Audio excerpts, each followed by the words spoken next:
Good to see everybody. Really appreciate you being here.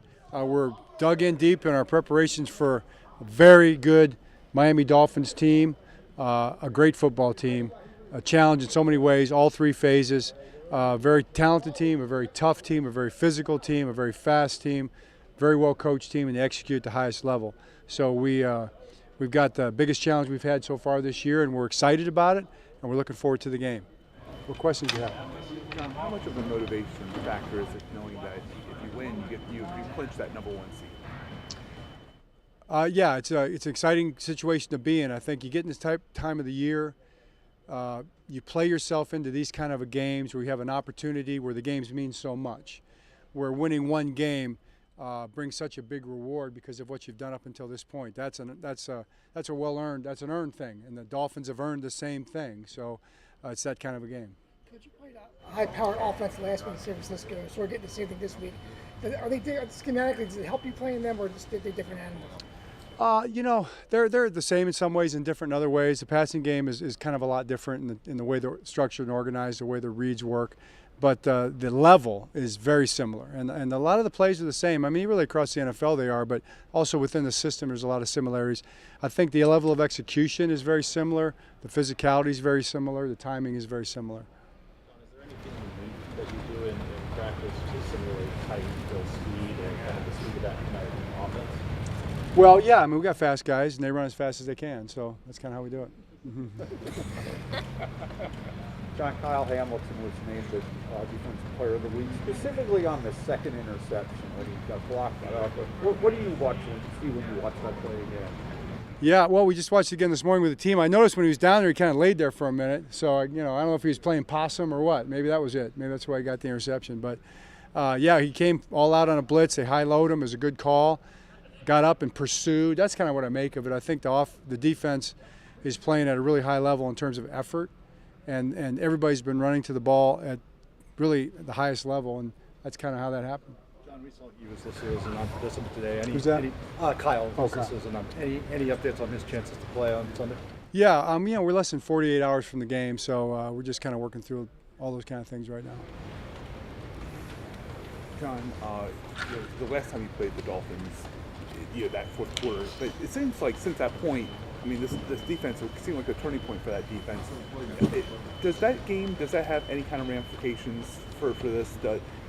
Just because that was the last time you played the Dolphins? Right. Well, I mean, schematically, it sure does. You have to study it. I mean, they did some great things against us in the passing game. Made some huge plays. It was a massive comeback.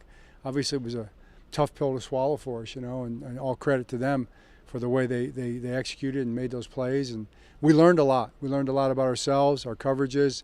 We weren't anywhere close to where we needed to be execution-wise at the time. And they're capable of doing that to anybody at any time. So, that's why we've got to prepare at the highest level and try to be at our best. John, we're optimistic about Mark Andrews. We have not necessarily just building as well as he's so far. Yeah, I've heard of no setbacks. I think he's on schedule as far as I've heard, maybe a little ahead of schedule. I don't know really if that's accurate to say, but I've seen him in there working, and he's in great spirits, and we're hopeful. Our job is to get to that point. That's what we have to do, is get to the point where we're still playing when he comes out, and it's going to take when he comes back, and it's going to take everything we've got. John, with Mike McDonald, I mean, obviously the way the defense played, his name is in a lot of places this week. Is it sort of fun to see the wider world recognize what you recognized in him, back when he was a, assistant? Yeah, absolutely. I mean, I'm excited for all of our coaches. I think we have a great coaching staff. I said that many times. I'm really proud of the guys. I love the way they work together. I think they're all very, very good coaches, very smart, very dedicated coaches. Mike, since you brought him up, is doing great. Todd's doing great. Anthony Weaver does a great job. Chris Horton does a great job. I mean, I can name so many guys that I think are worthy of respect. Really, every single coach. Guys like Willie Taggart on the staff that are amazing. Numerous young guys that are going to be head coaches in this league. So, yeah, I think it's really cool. John, Raheem Mostert is the guy who's obviously big in their attack. Can you talk about him? He's kind of like a late bloomer in his career. He's really become like one of the best backs in the league. No doubt, Cliff. We had him here. Unfortunately, he got off the hook. We let him get away. We let him off the hook. That was one of the great all-time press conferences. Remember they let him off the hook, Denny Green, Monday Night Football, Cardinals Bears. But we digress.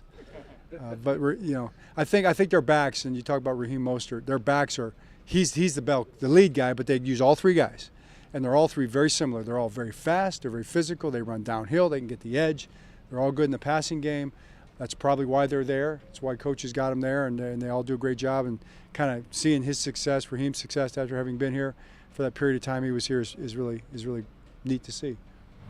John, given the communication and leadership aspect of the center position, how they kind of have to, have the rapport with the quarterback and make some calls at the line.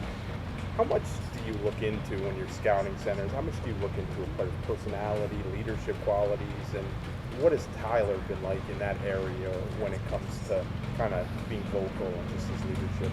Right. Well, yeah, it's an interesting dilemma with centers because, a lot of times guys who play center in the NFL don't always play center in college. Tyler was one of the rare guys that played center in college and knew he was going to be a center in the NFL, probably because there's such good players in college, they don't put him at center. It's a different position in the NFL because it's more demanded of him athletically. But the other part of it, you can definitely measure it from a guy when he's a center in college, and he had all those traits, obviously. And you do look at it, and it really is important. I think we have the best. All right. Great, thanks.